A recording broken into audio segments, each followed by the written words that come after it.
नमस्कार, मैं चुनचुन कुमार। स्वागत है झारखंडी हिंदी न्यूज पर। चलिए जानते हैं आज की छोटी बड़ी सभी महत्वपूर्ण खबरों को। बादल पत्रलेख ने कहा, जनता की राय से बनेगा झारखंड का बजट। झारखंड सरकार के कृषि, पशुपालन एवं सहकारिता मंत्री बादल पत्रलेख ने कहा है कि हमारी सरकार जमीन से जुड़ी है, जिसको लेकर सरकार खुद आपके गांव में पहुंची है ताकि ग्रामीणों एवं किसानों की समस्याओं से अवगत हो सके। उन्होंने कहा कि सरकार बजट तैयार कर रही है, लेकिन इससे पूर्व आपकी राय जानना चाहती है एवं आपके सुझाव के आधार पर ही बजट तैयार किया जाएगा।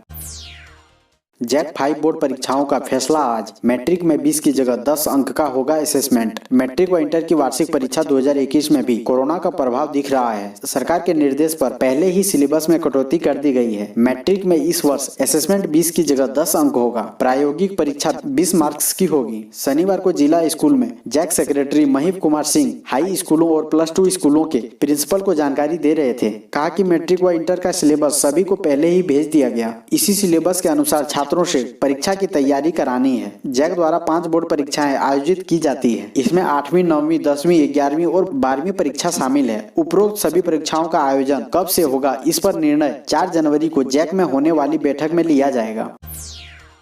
मंत्री के घर के सामने गंदगी का अंबार। स्वास्थ्य मंत्री से मिले वरिष्ठ नागरिक, सौंपा मांग पत्र। झारखंड के स्वास्थ्य मंत्री बन्ना गुप्ता के कदमा स्थित आवास से थोड़ी दूर गंदगी का अंबार है। सड़क जर्जर है। इन समस्याओं से परेशान वरिष्ठ नागरिकों का एक प्रतिनिधि मंडल रविवार को मंत्री बन्ना गुप्ता से मिला। उन्हें मांग पत्र सौंपकर त्वरित हल निकालने की मांग की गई। मांग पत्र में बताया गया कि कदमा के धनंजय पथ तथा नील सरोवर के आसपास गंदगी फैली हुई है। सड़कों पर लोगों का निकलना मुश्किल हो रहा है। सड़कों एवं नलियों की जर्जर स्थिति तथा गलियों में जाम की समस्या उत्पन्न हो गई है। प्रतिनिधि मंडल ने 150 से अधिक लोगों का हस्ताक्षर युक्त ज्ञापन मंत्री को सौंपा।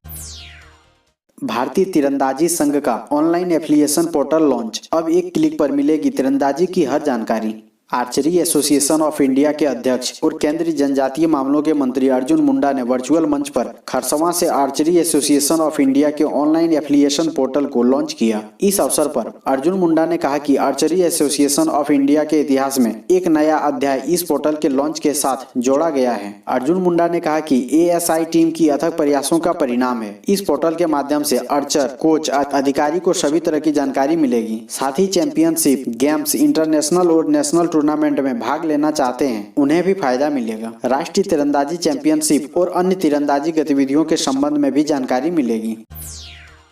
कैट की परीक्षा में झारखंड के विद्यार्थियों का शानदार प्रदर्शन। कैट की परीक्षा का परिणाम शनिवार को जारी कर दिया गया। इसमें झारखंड के विद्यार्थियों का शानदार प्रदर्शन रहा। विभिन्न संस्थानों ने दावा किया है कि रांची के विद्यार्थियों ने बेहतरीन प्रदर्शन करते हुए सफलता हासिल की है। संस्थानों के अनुसार बी फैक्ट्री के आदित्य ने 99.97% अंक हासिल कर टॉप किया है। वहीं करियर लॉन्चर के अंकित राज ने 99.96 परसेंटाइल हासिल किया है। रांची के विभिन्न संस्थानों की ओर से किए गए दावों के अनुसार रांची के विद्यार्थियों का प्रदर्शन काफी बेहतर रहा है। झारखंड में नहीं थम रहा धमकी वाले पत्र भेजने का सिलसिला। राज्यपाल को धमकी मामले की जांच में जुटा स्पेशल ब्रांच। इस बार राज्यपाल को धमकी दी गई है। एक लंबे अरसे के बाद फिर धमकी भरा पत्र देने का सिलसिला शुरू हुआ है। इसके पूर्व किसी और के नाम से धमकियां दी जा रही थी। इस बार पूजा कुमारी के नाम का इस्तेमाल किया गया है। SP अमित कुमार रेणु ने मामले की जाँच का आदेश दिया है। विशेष शाखा के अधिकारी मामले की सत्यता का पता लगा रहे हैं। विशेष शाखा के लोगों ने बरमसिया, मख्तरपुर व करबला रोड समेत कई इलाकों में पूजा कुमारी के बारे में पूछताछ की है, लेकिन अभी तक पुलिस को कोई खास इनपुट हासिल नहीं हुआ है। झारखंड के पारा शिक्षकों ने इस तारीख तक ई-विद्या वाहिनी पोर्टल पर अपलोड नहीं किया प्रमाण पत्र तो रुक जाएगा मानदेय। झारखंड के पारा शिक्षकों का स्व अभिप्रमाणित विवरणी समेत प्रमाण पत्र 30 मार्च तक ई-विद्या वाहिनी पोर्टल पर अपलोड करने का निर्देश दिया गया है। ऐसा नहीं करने पर अप्रैल से उनका मानदेय रोक दिया जाएगा। इस संबंध में झारखंड शिक्षा परियोजना परिषद के निदेशक शैलेंद्र कुमार चौरसिया ने सभी जिला शिक्षा अधीक्षकों को पत्र लिखा है। इसमें प्रमाण पत्र की जानकारी नहीं देने वाले पारा शिक्षकों की सूची राज्य परियोजना कार्यालय को उपलब्ध कराने को कहा गया है। मजबूर पिता की गुहार सुन CM हेमंत सोरेन का पिघला दिल। सरकारी खर्चे पर इलाज का दिया निर्देश। झारखंड के मुख्यमंत्री हेमंत सोरेन ने मानवीय संवेदना का परिचय देते हुए एक मजबूर पिता के मदद के लिए अपना हाथ आगे बढ़ाया है। रांची किशोरगंज निवासी प्रियम राज ने एक सादे पन्ने पर आवेदन लिखकर एक मां की बेटी के इलाज के लिए CM से मदद की गुहार लगाई थी, जिसे मुख्यमंत्री ने स्वीकार कर लिया और रांची DC को सरकारी मदद से बच्ची का इलाज कराने का निर्देश दिया है। अपराधियों पर भारी पड़ी रामगढ़ जिला की पुलिस। साल 2020 में करीब 1400 मामले हुए दर्ज, 900 लोगों की हुई गिरफ्तारी। रामगढ़ पुलिस के लिए वर्ष 2020 उपलब्धियों वाला वर्ष रहा। यह साल वैश्विक महामारी होने के बावजूद रामगढ़ पुलिस बहुत ही अच्छे तरीके से काम की और आपराधिक घटनाओं को उजागर करते हुए बड़ी सफलता हासिल की है। साल 2020 में रामगढ़ पुलिस ने 1362 मामले दर्ज किए। वहीं साल 2019 में कुल 1346 FIR दर्ज हुए थे। इसमें से 95% से अधिक मामलों का उद्भेदन कर लिया गया है। हाल में कुछ मामले दर्ज हुए हैं, उसका भी उद्भेदन जल्द ही कर लिया जाएगा। यह जानकारी रामगढ़ SP प्रभात कुमार ने पत्रकारों को दी। संविधान सभा के सदस्य और झारखंड आंदोलन की नींव रखने वाले जयपाल सिंह मुंडा को CM हेमंत सोरेन ने दी श्रद्धांजलि। झारखंड के मुख्यमंत्री हेमंत सोरेन ने रांची स्थित मुख्यमंत्री आवास में रविवार को मारंग गोम के जयपाल सिंह मुंडा की 118वीं जयंती के अवसर पर उनकी तस्वीर पर पुष्पांजलि अर्पित कर उन्हें नमन किया। उन्होंने कहा कि मारंग गोम के जयपाल सिंह मुंडा ने संविधान निर्माण में अहम भूमिका निभाई थी। राज्य के ऐसे सपूत पर गर्व है जिन्होंने देश और दुनिया में झारखंड की अलग पहचान बनाई थी। वे संविधान सभा के सदस्य रहे और झारखंड आंदोलन की नींव रखी थी। 9वीं 11वीं की कक्षाएं शुरू करने व कॉलेजों को दोबारा खोलने की तैयारी। झारखंड सरकार राज्य में अनलॉक की तरफ एक और कदम बढ़ाने जा रही है। इस बार 9वीं और 11वीं के स्कूलों के साथ कॉलेजों को खोलने पर निर्णय लिया जा सकता है। मुमकिन है कि कोचिंग संस्थानों को भी खोलने का निर्णय लिया जाए। आपदा प्रबंधन विभाग की ओर से राज्य आपदा प्रबंधन प्राधिकार की बैठक के लिए प्रस्ताव तैयार कर मुख्य सचिव सुखदेव सिंह को भेज दिया गया है। राज्य आपदा प्रबंधन प्राधिकार की बैठक मुख्यमंत्री हेमंत सोरेन और आपदा प्रबंधन मंत्री बन्ना गुप्ता की अध्यक्षता में होगी। बैठक का समय जल्द निर्धारित किया जाएगा क्योंकि पिछली बार का आदेश 31 दिसंबर तक के लिए लागू था। क्रिकेटर धोनी बने ग्लोबल किसान। दुबई की थाली में सजेगी माही के खेत की सब्जियां। अंतर्राष्ट्रीय स्तर पर छाप छोड़ने वाले भारतीय क्रिकेट टीम के पूर्व कप्तान महेंद्र सिंह धोनी अब ग्लोबल किसान बनने की राह पर है। रांची में उनके खेतों में उगाई गई सब्जियां की मांग अब विदेशों में भी होने लगी है।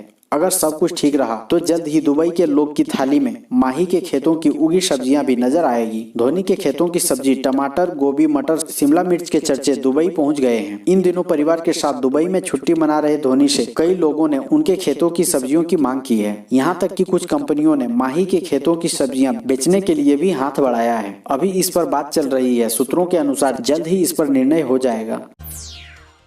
अनलॉक के बाद धनबाद में 5% वृद्धि हो गई। महिलाओं में संक्रमण दर, अब तक 1715 केस।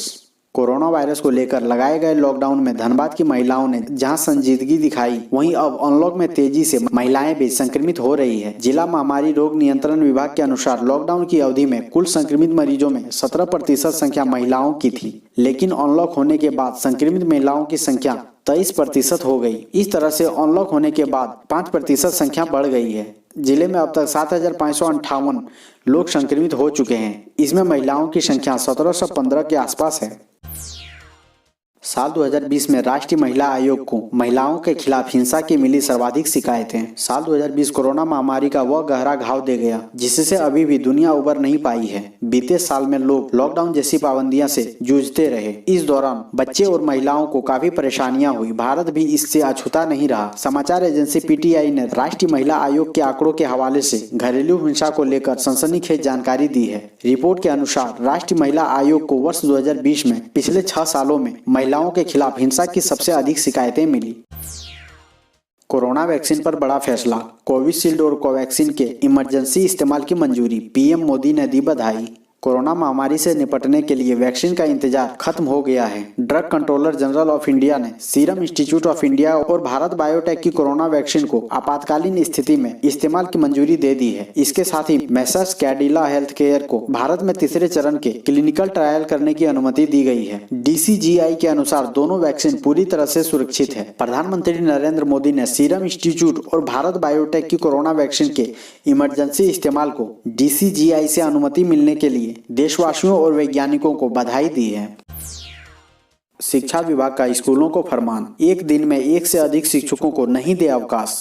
सरकारी स्कूलों में पहले से ही शिक्षकों की कमी है, ऐसे में पढ़ाई में कोई बाधा न उत्पन्न हो, इसलिए विभाग ने स्कूलों को निर्देश दिया है कि वह एक दिन में एक से अधिक शिक्षकों को आकस्मिक अवकाश नहीं देंगे। ऐसे में स्कूल में पठन पाठन कार्य प्रभावित होता है, जिससे छात्रों को परेशानी होती है। कोरोना वायरस महामारी के कारण पहले से ही कक्षाएं प्रभावित हुई है। वहीं प्रधान शिक्षक को निर्देश दिया गया है कि उनके अवकाश के जाने पर वह अपना प्रभार वरीय क्रम के आधार पर वरिष्ठ शिक्षकों को देकर जाएंगे। इसके अतिरिक्त किसी और को प्रभाव नहीं देंगे। इस सिलसिले में किसी भी शिक्षक को लापरवाही न बरतने का निर्देश दिया गया है, अन्यथा लापरवाही बरतने वाले शिक्षकों को कार्रवाई के दायरे में लाया जाएगा।